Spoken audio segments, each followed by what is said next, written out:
Je me présente tout d'abord pour les personnes qui ne me connaissent pas. Lorraine Baudet, je suis chargée de relations en entreprise au sein de la Caisse primaire d'assurance maladie du territoire de Belfort. Je suis accompagnée aujourd'hui, notamment pour m'aider en termes de logistique sur les questions-réponses, par Stéphanie Borne, qui est ma responsable adjointe, donc responsable adjointe du service, pardon, revenu de substitution.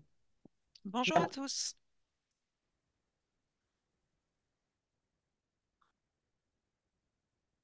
Tout d'abord, donc le sommaire, il y aura trois parties. On va faire un petit rappel déclaratif, tout ce qui est signalement DSN, attestation de salaire, le dernier jour de travail, la subrogation, les doublons à éviter, le suivi des indemnités journalières et l'attestation de salaire rectificative, ou également appelé signalement annule et remplace pour ceux qui pratiquent la DSN. Donc, ce sera des points assez rapides, hein. On est vraiment là sur des rappels focus très rapides. Ensuite, on passera une partie, les téléservices que vous avez à votre disposition pour faire vos déclarations, tout simplement. Et puis, on fera un petit focus sur le nouvel arrêt de travail sécurisé, dont vous avez certainement entendu parler, que ça soit dans les médias, où j'avais fait également un mailing, en fait, de présentation de ce dispositif. Alors, le signalement DSN ou attestation de salaire sur Net Entreprise. Alors, que ça soit par un signalement DSN ou avec Net Entreprise, quand est-ce qu'il faut que vous fassiez ce déclaratif? Alors, c'est dès que vous avez la réception d'un arrêt de travail initial d'au moins une journée.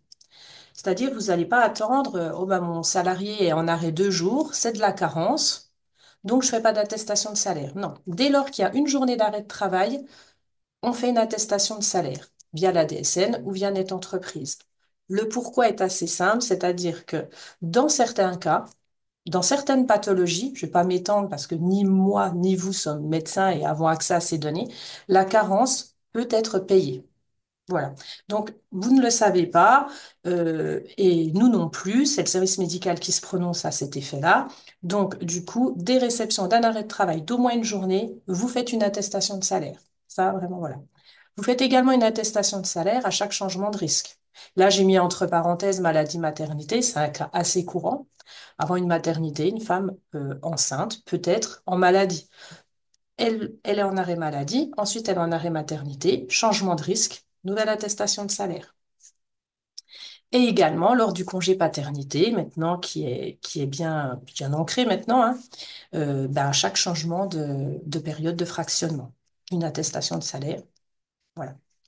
Donc effectivement, la DSN, le signalement DSN, c'est ce qui est le plus fiable, plus rapide, plus simple pour tout le monde, j'ai envie de dire, autant pour vous que pour nous. Et puis voilà, si vous n'êtes pas encore passé au signalement DSN, vous pouvez avoir recours à Net Entreprise.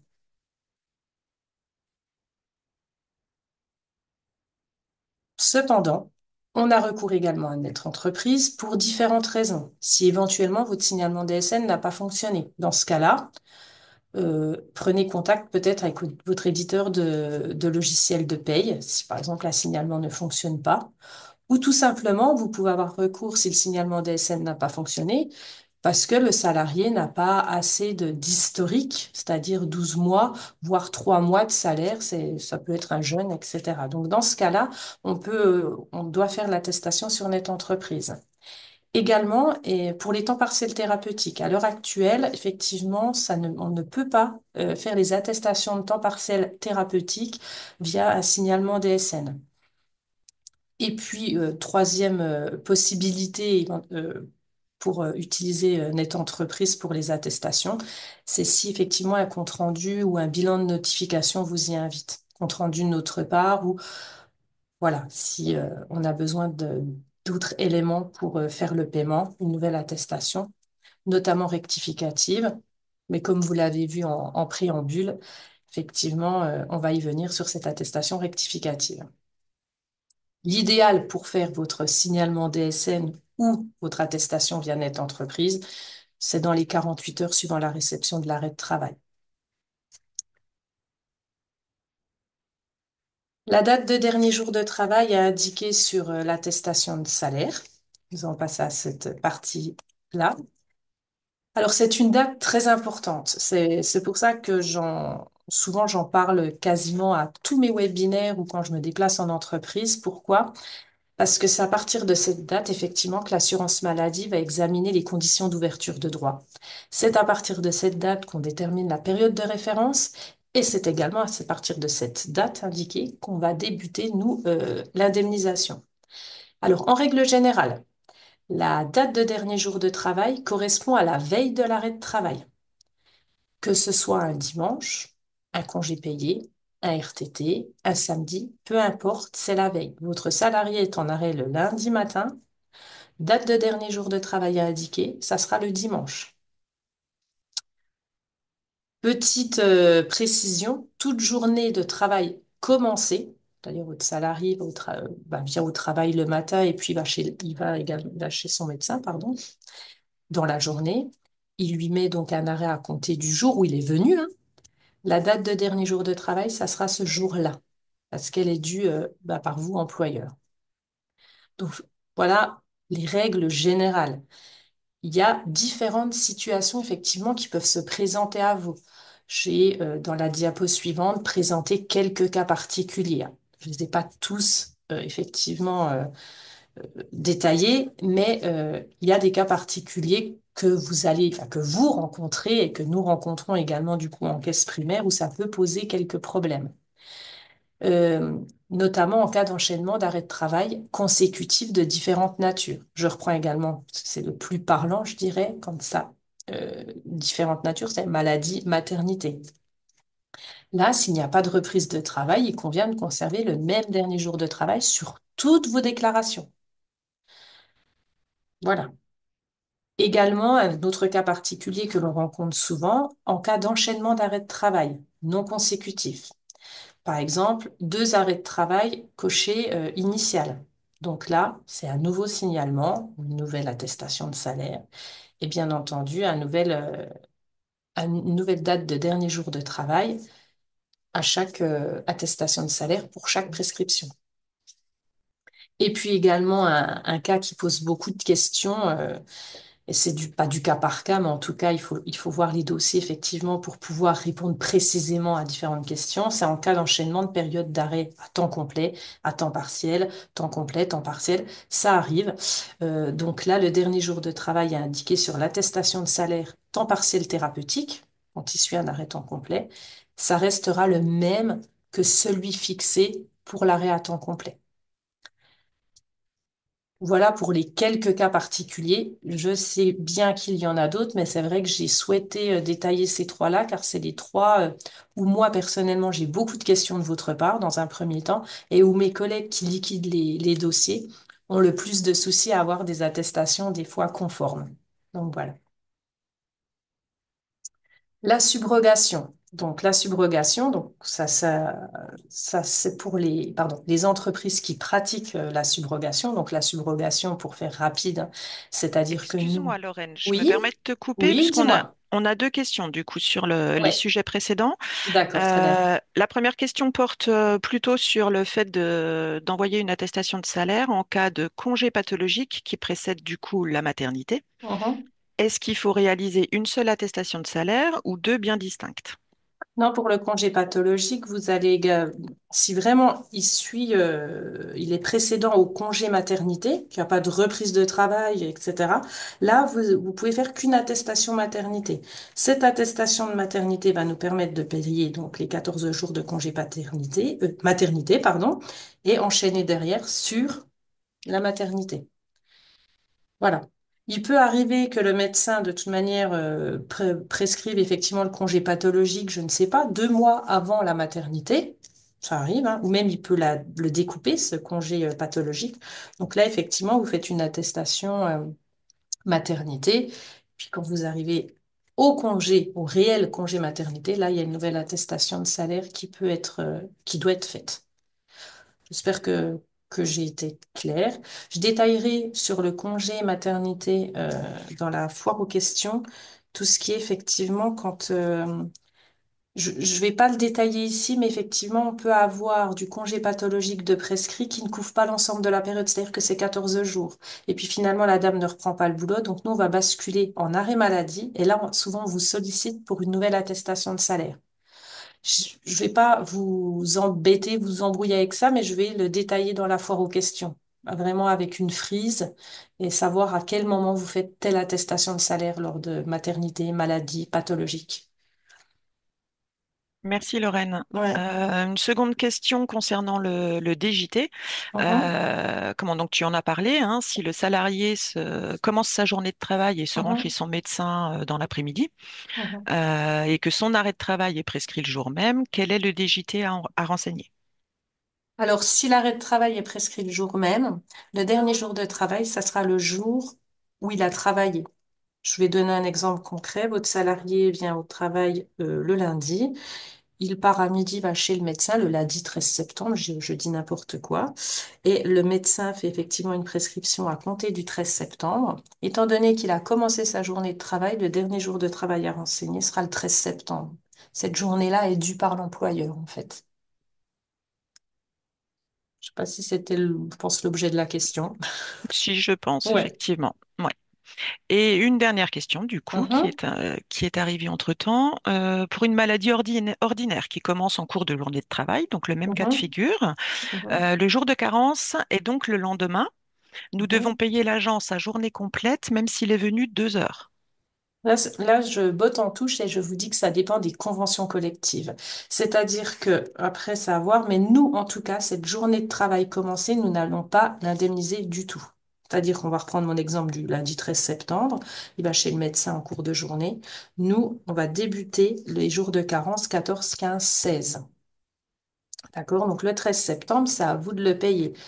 Bon, normalement, ça a payé en intégralité, mais ça, c'est des choses sur lesquelles je me prononce pas, car c'est interne aux entreprises ou aux organismes de la fonction publique. Merci à toi. C'en est fini pour les questions pour l'instant. Je te laisse reprendre la partie subrogation, du coup. Ok, très bien Stéphanie. Donc, subrogation. Donc, je disais donc que la subrogation, pour un rappel, c'est vraiment nous, on va payer les indemnités journalières directement à l'employeur et non pas à l'assuré. C'est ensuite à l'employeur ou de maintenir le salaire ou de payer les indemnités journalières selon les conventions collectives. Donc, quelques petits rappels. Quelles sont les dates à indiquer en subrogation? Et là, je vais marteler ce propos, c'est-à-dire qu'il faut vraiment indiquer en date de subrogation les dates maximum que souhaitent, enfin, qui ont été exigées par votre convention collective. Par exemple, si vous avez une convention collective qui fait une subrogation de 6 mois et que votre salarié en arrêt 3 jours, 4 jours, vous mettez 6 mois de subrogation sur les attestations de salaire. C'est très important. Pourquoi? Tout simplement parce qu'un arrêt de travail peut être prolongé. Si vous bornez, donc c'est l'objet du petit 2, hein, si vous bornez la subrogation effectivement au jour d'arrêt, c'est-à-dire votre salarié est en arrêt 10 jours, vous mettez une subrogation de 10 jours. Sinon, on a une prolongation derrière. Notre outil a enregistré 10 jours de subrogation. Derrière, il va payer directement à votre salarié. Et là, nous ne revenons pas, nous n'allons pas du tout faire de régularisation sur votre demande en disant je me suis trompée, etc., etc. Voilà, pour ce qui est de la subrogation, c'est très importante. En revanche, vous pouvez tout à fait vous être trompé. Il y a pas de souci par rapport à ça. Donc, comment modifier ces dates de subrogation? Tout simplement en nous envoyant ou soit, si vous êtes en DSN, signalement, une annulaire en place, ou soit une attestation de salaire rectificative sur Net Entreprise. Et c'est très important qu'elle soit rectificative. On verra par la suite sur la partie attestation rectificative. Donc cette démarche, elle a à faire au moins 72 heures avant la date indiquée sur l'attestation précédemment envoyée. Parce que si on reçoit une semaine après cette attestation rectificative et que nous avons déjà payé, c'est à date de réception de l'attestation rectificative que nous allons reprendre la subrogation. Donc voilà pour la subrogation, c'est très important. Et enfin, quelles sont les coordonnées à mentionner? Et ça aussi, nous avons pas mal de... pas mal. Voilà, ça peut générer des gros soucis dans les dossiers parce que selon les attestations que l'on reçoit pour le même salarié, des fois nous avons deux SIRET différents, voire deux RIB différents. Enfin, c'est très compliqué à gérer pour nous et pour vous aussi. Donc vraiment, faites attention de bien sélectionner les coordonnées de l'établissement en charge de récupérer le versement des indemnités journalières, qui, comme je l'indique là, hein, qui peut donc être différent tout à fait de l'établissement de rattache du salarié. Je parle notamment pour les grosses entreprises qui ont des sièges dans des grandes villes et puis des succursales, voilà, dans le territoire de Belfort, par exemple. Et important, un SIRET égale un RIB, parce que des fois, nous pouvons avoir des soucis à ce niveau-là. Voilà pour la subrogation. Des salaires de référence. Alors, rapidement, c'est quelque chose d'assez connu, effectivement, quand vous faites vos attestations de salaire. Donc, un petit tableau qui relate un petit peu cette façon de procéder, donc en maladie et en maternité. Donc, si votre salarié il est en activité régulière en maladie, nous avons besoin des trois salaires bruts précédant l'interruption de travail, hein. En maternité, c'est les trois salaires nets précédant l'interruption de travail. Donc là, je vous remets effectivement la définition, en tout cas le calcul pour nous donner le salaire net. Donc c'est le salaire brut déduit du taux de charge forfaitaire. C'est un taux forfaitaire hein, qui est de 21%, à pas confondre avec le net à payer indiqué sur le bulletin de salaire. En revanche, si votre salarié, je pense là, ce qui me vient à l'esprit, ça va être les intérimaires, les saisonniers, comment, d'emploi. Ça sera les 12 salaires bruts précédant l'interruption de salaire et puis les 12 salaires nets pour une maternité, paternité. Donc voilà, c'est un tableau qui est plutôt pas mal, je trouve, pour vous. Voilà, c'est un petit mémo que vous aurez avec la présentation lors de l'envoi du replay. Effectivement, ben voilà, avec la DSN, pour les entreprises qui sont en signalement DSN, c'est vrai que c'est assez simple pour vous. C'est voilà, l'employeur tous les mois. Donc là, de toute manière, tout le monde a eu l'obligation d'y passer, hein, donc tout le monde fait des DSN mensuels, toutes les entreprises. Mais le signalement d'arrêt de travail, c'est voilà, on enregistre les dates d'arrêt de travail, la date de dernier jour de travail, des subrogations, ça mouline, ça élabore tout seul effectivement l'attestation de salaire parce que ça va rapatrier les salaires indiqués dans la DSN mensuelle, donc pas besoin de calcul. Et puis voilà, ça arrive à l'assurance maladie sous forme d'attestation de salaire et les traitements des paiements des indemnités journalières par nos services. Donc, il n'y a aucune saisie effectivement manuelle de salaire. Donc, bon, bah voilà, comme je vous le disais tout à l'heure, beaucoup plus fiable et plus simple. Je vois qu'on a déjà peut-être une question ou je continue. Oui, tout à fait. On a une question concernant les premières embauches. Donc, si un salarié est en arrêt de travail le premier mois de son embauche, quel est le salaire brut à indiquer dans l'attestation? C'est le salaire, on rétablit. C'est rétablir le seul et unique mois de l'embauche. C'est-à-dire que par exemple, il est embauché au mois d'octobre, il a un arrêt au mois d'octobre. Donc les salaires qu'il nous faudrait, ça serait octobre, septembre et août. Donc vous allez rétablir uniquement le mois d'octobre, donc le salaire qu'il aurait dû percevoir au mois d'octobre. Et en septembre et août, vous allez nous indiquer zéro. Et c'est nous derrière, au traitement du dossier, qui allons demander les pièces, notamment des bulletins de salaire aux salariés pour pouvoir déjà voir s'il a les conditions d'ouverture de droit, mais également pour pouvoir lui payer l'indemnité journalière au plus juste. Voilà. Merci. Je note nouvelle embauche, effectivement, pour vous envoyer enfin, on a un petit document bien fait sur la nouvelle embauche. Donc voilà. Alors, la personne qui s'est interrogée s'interroge du coup sur ta réponse. On, S'il est en arrêt en octobre, pourquoi renseigner octobre? on a besoin bon, déjà, c'est de la législation, tout simplement, mais on a besoin de ce mois-là, en fait. Voilà, on aura besoin de ce mois-là qui va nous permettre d'indemniser. Et puis derrière, nous, de toute manière, comme je dis tout à l'heure, on va demander les bulletins de salaire des mois précédents. Mais on a besoin d'avoir une base sur le mois d'octobre. C'est de la législation, tout simplement, pas le pourquoi du comment. Voilà. Merci. Rien. Nous pouvons continuer. Oui, oui, Nous avons pas d'autres d'autres questions? Non, questions. c'est bon? Non. Très bien. Donc, on va passer par la partie donc, des doublons. Et du coup, je suis désolée, je te coupe la parole, mais des questions arrivent. Ah, ça Donc, questionne. ouais. Donc, dans le cas d'une activité discontinue, faut-il rétablir les salaires sur les premiers mois où le salarié n'a pas travaillé ou Non. indiquer les salaires réels?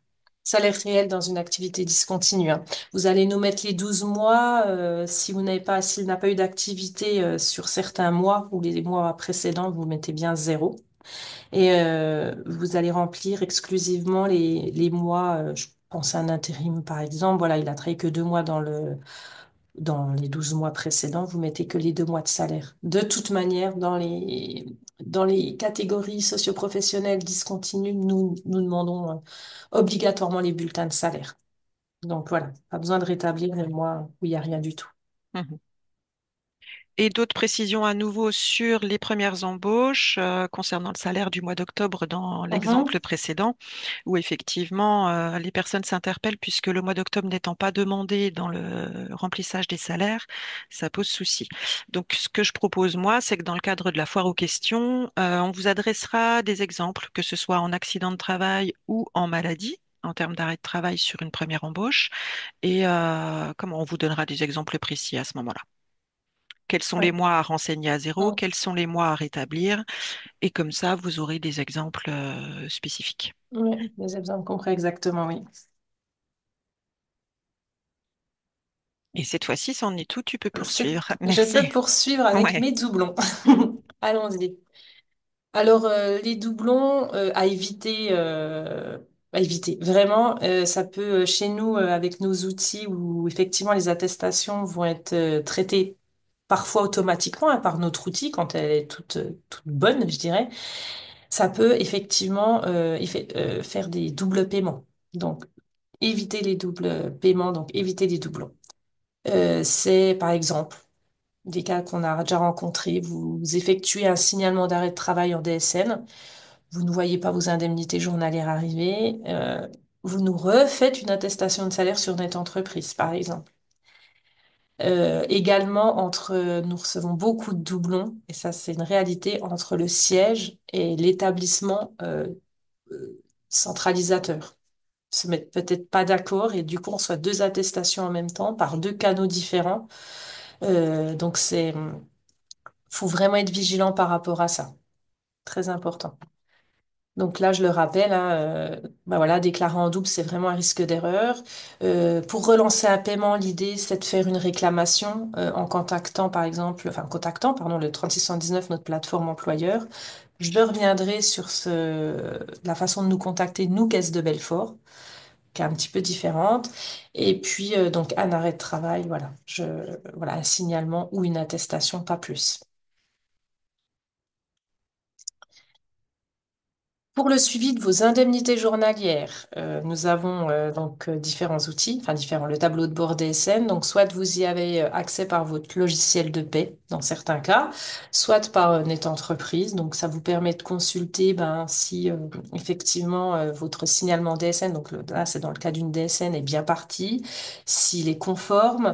Ça vous permet de suivre également l'état de vos DSN mensuels et vos signalements d'événements etc. Donc c'est important d'aller le voir. Moi, je le conseille. Après, je sais que c'est pas forcément simple dans l'organisation des entreprises pour en avoir échangé en visite. Une fois par semaine, c'est pas mal. Je le dis un peu en marchant sur des œufs parce que je comprends que ça peut, voilà, c'est une organisation derrière. Mais voilà, dès que vous faites un signalement DSN, bon voilà, allez le voir régulièrement en tout cas. Également les comptes rendus que nous, alors là je parle au nom de l'assurance maladie, les bonnes pratiques c'est d'aller vérifier vos comptes rendus dès lors que vous faites un signalement ou une attestation bien-être entreprise. Il est transmis par mail à l'adresse indiquée sur Net Entreprise. Donc, n'hésitez pas aussi à changer l'adresse si elle est obsolète, l'adresse mail, ça c'est important. Ou si elle arrive parfois dans certaines entreprises, cette adresse mail renseignée, ça va être le directeur. Et en fait, le directeur ne traite absolument pas les attestations de salaire. Donc, il va recevoir ses comptes rendus. voilà, peut-être mettre une autre adresse ou voilà. Après, c'est une organisation en interne, c'est pour l'avoir vécu quand je vais en entreprise. C'est juste, voilà, une petite petit panneau attention, mais les comptes rendus sont très importants parce que c'est à ce moment-là où nous, on va rejeter éventuellement l'attestation de salaire. Donc, c'est là où vous allez effectivement le savoir et pour quelles raisons. C'est également par ce biais-là qu'on vous informe peut-être qu'on a demandé des pièces à votre salarié. Donc, au lieu de nous solliciter, effectivement, à dire, j'ai pas reçu mes indemnités journalières, allez bien voir votre compte rendu, ça peut déjà vous expliquer une partie du non-paiement.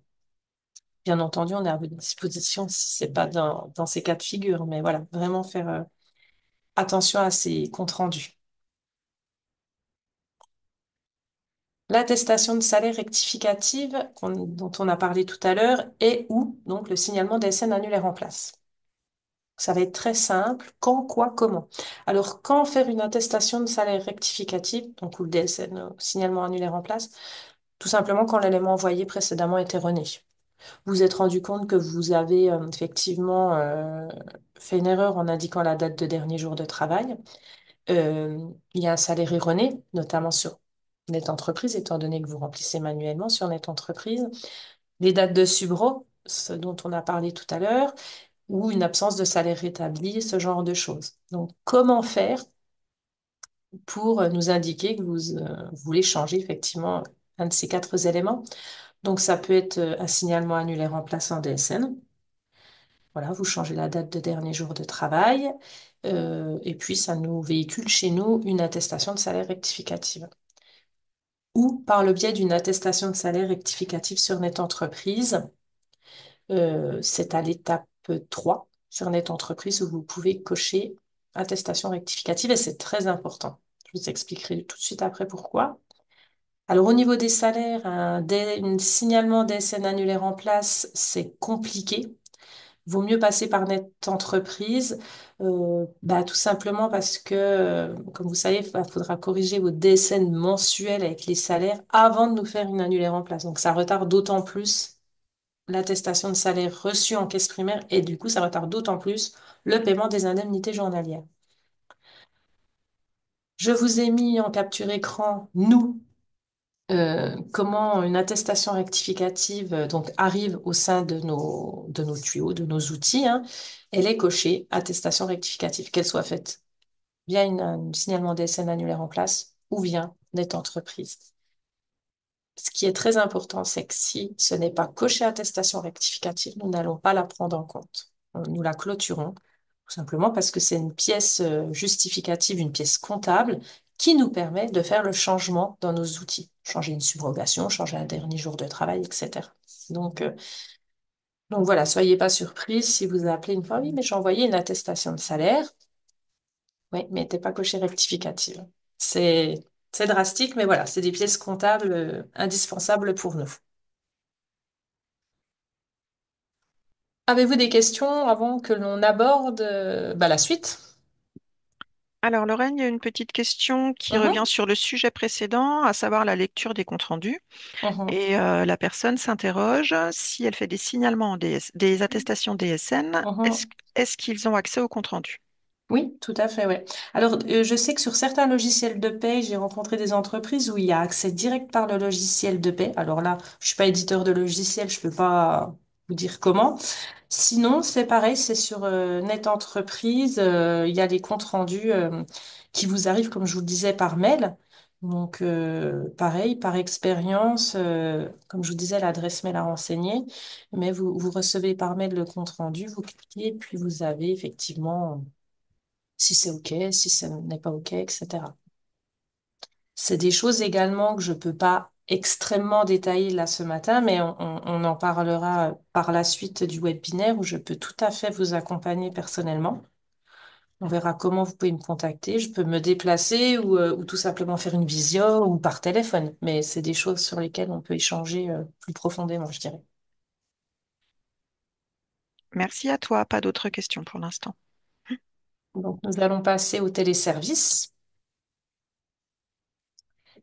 Voilà une capture écran de Net Entreprise hein, avec notre compte entreprise qui, alors là, c'est encore avec l'attestation de salaire, la déclaration d'accident de travail, mais effectivement, il y a le compte entreprise maintenant qui regroupe, qui est le seul point d'entrée en fait pour tous les services en ligne de l'assurance maladie. Donc, c'est toutes les démarches en lien avec les arrêts de travail, déclarer les différentes périodes de congé paternité pour les entreprises qui ne sont pas, pardon, en signalement DSN. Vous pouvez également consulter votre taux de cotisation à TNP, ça c'est un autre sujet. Vous pouvez également déposer des pièces jointes dans l'onglet Gérer un dossier d'indemnité journalière. Des pièces jointes telles qu'une attestation de présence de cure, un bulletin d'hospitalisation, un bulletin d'hospitalisation de l'enfant. Enfin voilà, différentes choses qui sont bien normées, vous regarderez. Et puis, ça vous permet, voilà, comme ici, voilà, déclarer un accident de travail. J'ai pas développé chaque téléservice. Le suivi des indemnités journalières, on le retrouve là pour les entreprises qui sont en subrogation. Allez vérifier si vous avez bien touché vos indemnités journalières, les calculs, etc. Et puis voilà, donc le compte entreprise, vraiment, ça a été un peu une révolution positive parce qu'on avait tous nos téléservices au même endroit. Donc voilà un petit peu pour le compte entreprise. Pareil, je me tiens, et je le redirai encore à la fin, je me tiens à votre disposition pour qu'on approfondisse davantage, si vous le souhaitez, pour vous accompagner au sein de ce téléservice. Enfin, de ces téléservices au sein du compte entreprise. Alors, Lorraine, j'ai une question Oui? concernant le congé de paternité Mhm. euh, qui a été, euh, qui a été développé en plusieurs phases finalement en Mhm, termes de mhm. déclaratif. Tout Et à là, fait. j'ai une question qui concerne le tableau de fractionnement et l'acte de naissance. Sont-ils obligatoires en cas de paternité? Alors, tableau de fractionnement. Oui, oui, oui. Non. Alors, non, je rigole, mais effectivement, si vous êtes, il y a deux cas de figure. Vous êtes en signalement DSN. Vous faites votre signalement paternité et là, tout naturellement, ça va véhiculer en caisse primaire l'attestation de salaire qui nous permet donc, comme son nom l'indique, d'avoir les salaires pour faire le paiement des indemnités journalières, mais également les dates. On va recevoir en automatique via un canal les dates choisies par votre salarié avec votre accord. Donc là, vous n'avez qu'un déclaratif à faire votre signalement DSN et puis tout est OK. L'acte de naissance, alors pour revenir à l'acte de naissance, aucune obligation de la part de l'employeur de l'envoyer. Cela dit, on s'est rendu compte dans un bon nombre de cas que c'est beaucoup plus rapide quand c'est envoyé par l'employeur. Et effectivement, pour revenir, c'est pas mal de l'envoyer par ce biais-là où on le reçoit directement et c'est vraiment très bien. Deuxième chose, c'est si vous passez par Net Entreprise. Net Entreprise, donc votre salarié est en congé paternité, vous faites votre attestation de salaire, et puis en parallèle, donc vous venez dans le compte entreprise sur gérer un dossier d'indemnité journalière, et là, il y a marqué déclarer, voilà, ici, regardez, période de congé paternité envoyée. Et puis là, ben, vous avez tout un dispositif qui est très bien fait parce qu'en plus, ça vous borne au niveau des dates, c'est-à-dire ben, pas plus des périodes minimum de 5 jours de fractionnement, donc ça vous bloque. Et c'est par ce biais-là que vous allez les envoyer. Donc vraiment deux canaux, DSN où tout est fait en automatique, je dirais, de par le signalement, et puis le canal Net Entreprise où vous êtes obligé de faire l'attestation, plus venir sur Net Entreprise faire les périodes de congé. La seule chose commune, c'est cet acte de naissance, pardon, que je vous invite en fait grandement à envoyer via cet outil-là, si on l'a pas reçu. Il est obligatoire pour le congé paternité. Alors, j'espère que j'ai répondu à la question. Alors Est-ce que... visiblement, la personne qui s'interroge, Mhm, fait partie d'un gros groupe hein, mhm, et qui gère toute la France. Et elle semble avoir des soucis en cas de déclaration de congé paternité selon les caisses primaires. mhm. Visiblement, ils ont des soucis d'indemnisation des congés paternité et certaines caisses primaires demanderaient des pièces supplémentaires alors qu'ils sont en DSN. La législation en DSN, comme je l'ai dit, la seule pièce qu'ils peuvent éventuellement vous demander, c'est l'acte de naissance. Si vous demandez d'autres pièces, après, c'est du cas par cas. Est-ce que la personne, il y a des salaires nécessaires, des bulletins de salaire peut-être à vous demander, mais non, le tableau de fractionnement, ne doit pas vous être demandé. Vraiment. Surtout en DSN. Alors, le signalement peut ne pas passer, hein. On va pas se, hein, ça reste des flux informatiques, ça peut tout à fait avoir tout à fait des problématiques. Et là, dans ce cas-là, on peut effectivement vous demander eh ben, normalement, via le compte entreprise, vous demander les dates de congé paternité. Mais c'est pas quelque chose de banal. Enfin, normalement, signalement DSN, ça fonctionne assez bien. On le voit effectivement chez nous, hein. A priori, comment cette entreprise serait quand Mhm. même sollicitée de façon assez régulière pour fournir ce fameux tableau de fractionnement. Donc effectivement, ce tableau de Ah, fractionnement a été demandé au démarrage du congé paternité, le temps que les outils se développent en termes de dépôt de pièces et de déclaration automatisée des périodes de congé. Donc moi, ce que je vous répondrais, ce serait de vous rapprocher effectivement des caisses primaires en question et puis de revoir le circuit avec eux. ouais, Parce oui. qu'a priori, cette entreprise a l'air d'être bloquée en termes de paiement, Mhm. puisque s'ils ne fournissent pas le tableau de fractionnement, les caisses primaires ne les indemnisent pas. Donc, oui, malheureusement, c'est la réglementation, comme vous l'a précisé Lorraine. Mhm. Donc, rapprochez-vous des caisses primaires en question. Ouais. Là, oui, effectivement, ouais. Est-ce qu'il y aurait d'autres questions éventuelles avant qu'on passe à notre certificat d'arrêt de travail sécurisé? Non. Non, c'est tout bon. Alors, un petit focus effectivement sur notre nouveau certificat d'arrêt de travail sécurisé, pardon, obligatoire depuis le 1er juillet 2025. Alors, effectivement, dans le cadre de la lutte contre les fraudes, donc l'assurance maladie se mobilise hein, pour déployer des outils effectivement garantissant donc la sécurisation, l'authenticité des documents. Et donc, de ce fait, une vigilance particulière est portée effectivement sur sur les arrêts de travail, hein. Voilà, après quelques chiffres, en 2024, les montants détectés au titre des faux arrêts de travail se sont élevés à près de 30 millions d'euros, contre environ 8 millions en 2023. Donc, effectivement, c'est une grosse évolution, tout simplement liée à une augmentation des contrôles par l'assurance maladie, mais aussi, et je pense que, voilà, hein, vous avez pu être concerné, l'apparition d'un grand nombre de sites Internet, les réseaux sociaux, des choses frauduleuses qui passaient effectivement sur Internet. Donc aujourd'hui, il existe déjà l'arrêt de travail dématérialisé hein, qui permet la télétransmission directe à l'assurance maladie, hein. C'est un dispositif, les médecins sont équipés pour ça. Et effectivement, il reste à la marge, enfin à la marge, non, il reste des arrêts de travail effectués à l'ancienne, entre guillemets, je dirais, en, à l'écrit. Donc c'est pour ça que effectivement, il a été mis en place ce formulaire sécurisé pour les arrêts de travail faits manuellement. Alors, ce nouveau formulaire CERFA, pour vous le présenter rapidement, il comprend plusieurs points d'authentification, hein. Donc, il y a une étiquette holographique, de l'encre magnétique, un QR code et d'autres points d'authentification. Pour vous, employeur, et c'est là que ça vous intéresse, ces éléments de sécurisation ne sont pas visibles sur le volet 3. Pour vous, il n'y a rien d'inchangé. Euh, En revanche, tout formulaire d'avis d'arrêt de travail papier non conforme sera rejeté par l'assurance maladie. Donc voilà. Euh, et c'est là où j'avais fait un mail dans ce sens-là hein, sur nos entreprises du territoire de Belfort.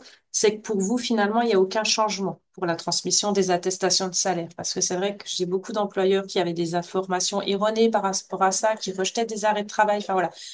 On va remettre vraiment les choses à leur place, c'est-à-dire qu'il n'y a aucun changement. Vous avez un arrêt de travail fait à la main, hein, qui n'est pas télétransmis enfin, vous voyez, par ordinateur. Il n'y a aucun changement, vous transmettez votre attestation de salaire. En cas de doute, parce que les anciens formulaires papier ne seront plus valables, oui, mais en cas de doute, si par exemple un arrêt de travail vous paraît particulier ou je ne sais pas, vous avez un doute, n'hésitez pas à contacter votre CPAM, alors que ça soit par le biais du 3679 ou par d'autres biais. Moi, en tout cas, je vais vous donner les contacts pour pour les caisses de Franche-Comté.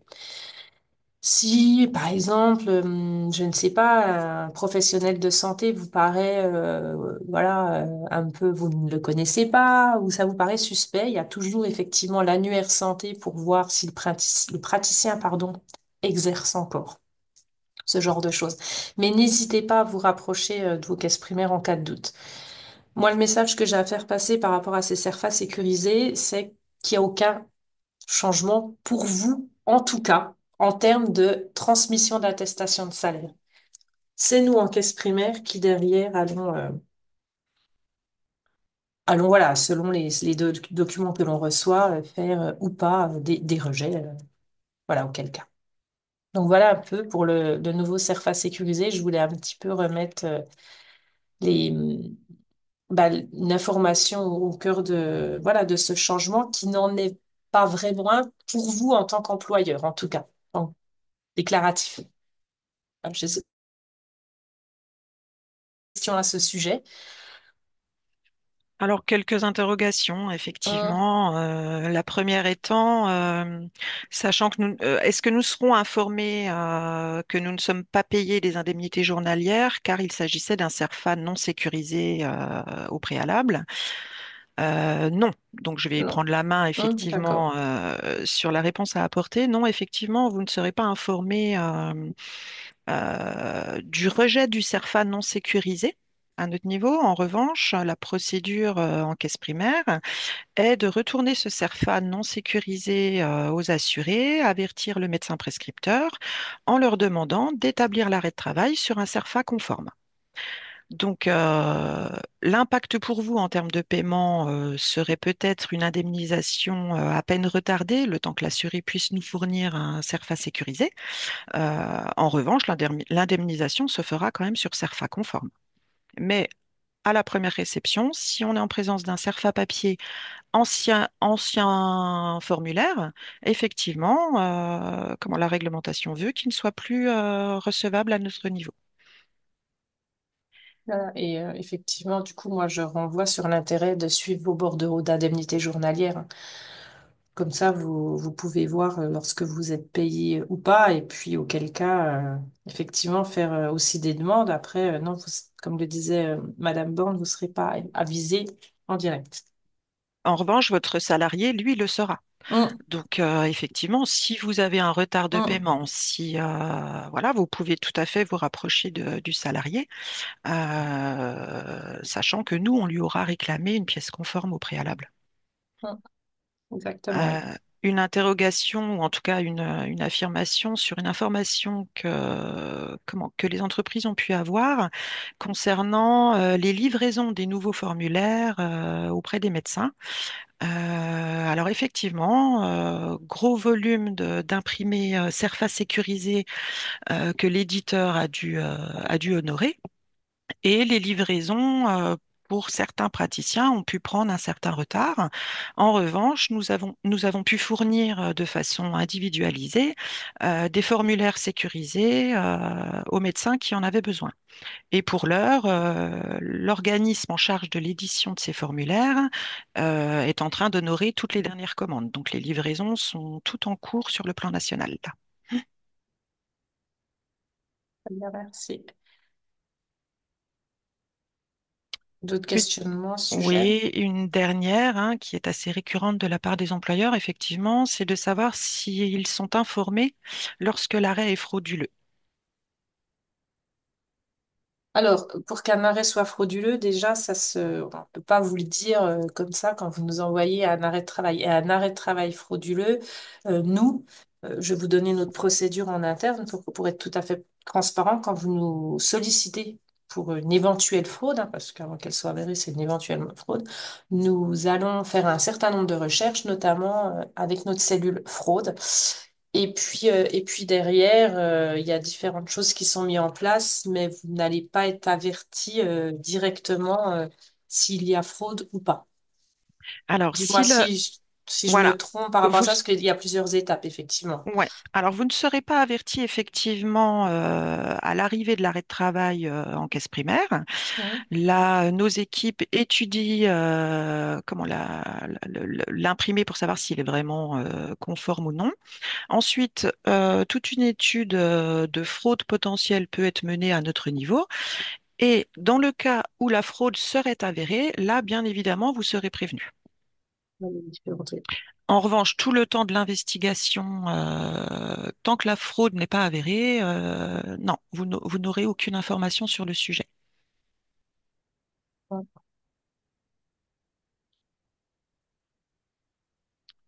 D'autres questionnements, peut-être? Une question à laquelle malheureusement on ne pourra pas répondre puisque alors c'est une question un peu particulière puisque l'employeur s'interroge de savoir Mhm. si le salarié ne peut pas fournir de CERFA sécurisé, est-ce qu'il peut lui déduire sur sa paye? Bah alors là, oui, c'est une question particulière. Alors, comme je le disais, en fait, c'est particulier dans le sens où vous ne savez pas que c'est pas un CERFA sécurisé parce que enfin, les éléments, vous n'avez pas les éléments pour voir ce genre de CERFA. Donc effectivement, vous allez faire votre déclaratif. Si nous ne payons pas pour différentes raisons, hein, parce qu'il y a déjà des raisons pour lesquelles on ne paye pas au-delà du CERFA sécurisé, hein. Ça, j'ai envie de dire, et je botte un peu sur les conventions collectives ou sur la décision que vous prenez, vous, en interne. Il me semble que la réponse est plutôt celle-là, Stéphanie, non? Oui, C'est-à-dire que, voilà, hein, parce qu'il y a déjà des arrêts de travail qu'on va pas indemniser pour différentes raisons. Je vais pas vous citer là, mais après, c'est libre à l'employeur et la législation du travail de payer ou non cette journée de travail. Voilà, plutôt tout en à fait. interne là. Ouais. Une autre question de savoir si le CERFA sécurisé est également demandé pour un accident de travail. Oui, parce qu'en fait, en accident de travail, effectivement, depuis, alors j'ai plus les dates, mais effectivement, quand vous avez un accident de travail, donc vous faites votre déclaration d'accident de travail, et le salarié, lui, de son côté, doit nous fournir maintenant deux documents, donc un certificat médical initial, donc là où il y a la pathologie, hein, entorse de la cheville ou autre, et puis également un avis d'arrêt de travail qui est le même qu'en maladie, le document, hein, sauf qu'il est coché accident de travail. Et puis effectivement, bah, il est soumis aux mêmes règles d'un CERFA sécurisé quand il est fait de façon manuelle. C'est le même document en fait, c'est juste la coche accident de travail qui change. Et une dernière question. Mhm. En cas d'arrêt de travail prescrit à l'étranger, est-ce que l'employeur doit faire un signalement? Non, pas forcément. C'est-à-dire qu'en fait, si vous voulez, un arrêt de travail prescrit à l'étranger, c'est des législations particulières, c'est des conventions du pays. C'est-à-dire que nous, on va le recevoir, l'arrêt de travail, et il sera payé ou pas selon les conventions que la France a avec certains pays. Il n'y a pas de signalement particulier à nous faire. De toute manière, c'est des documents, les certificats médicaux à l'étranger qui sont traités manuellement, hein. C'est vraiment un technicien qui intervient dessus, qui va l'envoyer en plus. Enfin, voilà, il y a un lien avec notre service relations internationales.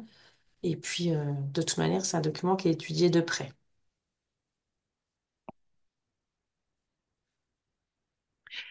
Alors, à nouveau, des problématiques liées à la non-indemnisation de l'arrêt de travail par Mhm. l'assurance Je maladie en cas comprends. de subrogation, Mm. hein.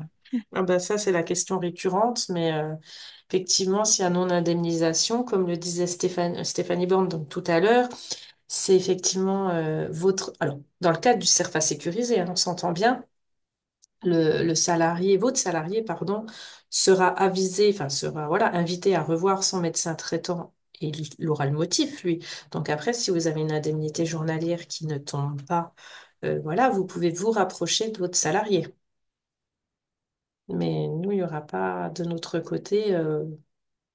Mais effectivement, c'est une vraie question et c'est une question que j'ai souvent et je la comprends tout à fait. Voilà, pas d'autres réactions ni questions pour l'instant. D'accord, très bien. Bon, ben, on va pouvoir clôturer tranquillement ce webinaire par des infos pratiques. Alors, pour nous joindre, nous, Caisse primaire d'assurance maladie du territoire de Belfort, sur Amélie Entreprise, donc je vous ai fait des captures écran sur le petit chemin pour arriver à notre fiche réclame employeur, hein. Donc voilà, vous aurez le document, donc je ne vais pas le détailler. Et nous avons une fiche réclamation employeur où on honore vraiment les demandes très très rapidement. Ce qui est important, elle est normée, hein, votre SIRET, le nom du contact, etc., votre demande. Donc, c'est par ce biais-là que vous pouvez faire notamment vos réclamations d'indemnités journalières non payées, hein, pour l'exemple le plus courant. Mais également, au niveau du motif, vous pouvez demander de l'aide liée au téléservice ou demander l'aide liée au téléservice. Vous avez un petit commentaire en dessous et vous pouvez tout à fait demander à ce que je vous recontacte étant donné que j'aurai vos coordonnées. Et puis de là, on peut tout à fait fixer un rendez-vous, que ça soit physique, hein, je me déplace pour aborder tous les thèmes de l'assurance maladie au niveau des arrêts de travail, hein. On peut faire ça également en visio. Je le fais en visio également, ou tout simplement un coup de téléphone sur un dossier un peu particulier. Je peux intervenir pour faire traiter le dossier. Voilà, pour des dossiers très particuliers. Sinon, c'est vrai que la réclamation employeur, tout ce qui est indemnité journalière non payée, etc., ça arrive directement vers nos techniciennes de production et puis c'est traité très rapidement. Je veux rajouter juste par rapport à cette fiche réclamation employeur, comment joindre les autres CPM de ou de Franche-Comté, pardon, et d'Alsace, parce que les entreprises, effectivement, du territoire ou aussi des salariés en Alsace, je vous ferai effectivement un document que j'enverrai à tous les participants du webinaire avec les adresses et les moyens de communiquer avec ces caisses primaires. Donc voilà, je pense avoir un peu tout, à peu près tout dit. Je vois qu'il y a peut-être des questions. Une question relative à la fiche réclamation Mhm. employeur et une demande à ce qu'elle soit déployée sur les autres CEPAM. Oh oui, je ne peux que vous... Oui, voilà, on travaille hein, pour le déployer déjà dans notre région. On a un comité régional hein, des chargés de relations d'entreprise. On en discute, on en vend les bienfaits parce que nos employeurs dans le territoire sont très contents du dispositif, dans notre service également. Parce que c'est des demandes normées, elles ont vraiment toutes les informations, c'est très clair et ça a une facilité de traitement. Donc voilà, on en parle déjà en région pour que ça mais effectivement, ça serait vraiment génial et je vais pas vous contredire, même si ça sera au niveau national. Effectivement, quand je me déplace dans un des gros groupes qui est basé dans le territoire de Belfort, quand ils ont des salariés de toute la France et qui doivent comment, comment contacter telle ou telle caisse en France, c'est compliqué pour vous, ça je l'entends. Mais oui, on y travaille.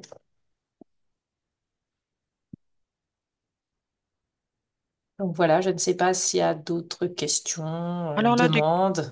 questions diverses sur un cas de figure qui n'est pas Hmm. rare, effectivement, lors d'un arrêt maladie, excusez-moi, lors d'un arrêt maladie qui bascule en maladie professionnelle, comment faire? Faut-il faire une nouvelle attestation au risque professionnel? Alors, un arrêt, alors la marche à suivre, le mieux, effectivement, vous recevez l'avis d'arrêt de travail coché en rapport avec un accident de travail ou une maladie professionnelle. J'ai envie de dire, ne vous embêtez pas, faites, alors si vous êtes sur Net Entreprise, on va passer par ce pays-là, vous faites deux attestations de salaire, une maladie pro, une en maladie ordinaire. Pourquoi? Parce que comme ça, le temps de l'instruction de cette maladie professionnelle, nous, on a déjà les éléments pour indemniser des indemnités journalières provisionnelles en maladie. Et si la maladie professionnelle est prise en charge, nous avons déjà l'attestation de maladie professionnelle pour régulariser. Donc ça, c'est la première chose. En DSN, et ça vaut également pour les ATMP, accident de travail ou maladie professionnelle, dès lors que c'est coché, que ça soit pris en charge ou non, vous faites un signalement DSN ATMP. Pourquoi? Comme ça, nous, en caisse primaire, automatiquement, nous allons recevoir les deux attestations, maladie et ATMP. Comme ça, c'est pareil. Le temps de l'instruction du dossier, on peut déjà indemniser en provisionnel maladie. Et s'il est reconnu, hein, nous allons faire la régularisation. S'il n'est pas reconnu, voilà, on classe l'attestation et il n'y a pas de sujet. Mais voilà la marche à suivre. On peut parfois vous envoyer des mails sur des dossiers de maladies professionnelles où le médecin conseil de l'assurance maladie, c'est des arrêts de travail qui ne seront pas forcément cochés en rapport avec une maladie professionnelle, mais lui, médecin conseil, a les éléments pathologiques, hein, médicaux.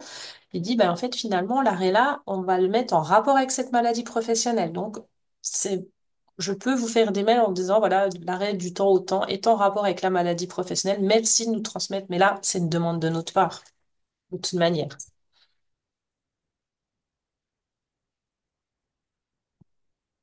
Merci Lorraine, je n'ai pas d'autres questions. Donc voilà. Eh ben, très bien. Ben, je vous remercie encore une fois d'avoir été aussi nombreux à assister à ce webinaire de rentrée. Comme je vous l'ai dit, n'hésitez pas à me contacter via donc notre fiche réclamation si vous voulez un accompagnement plus personnalisé.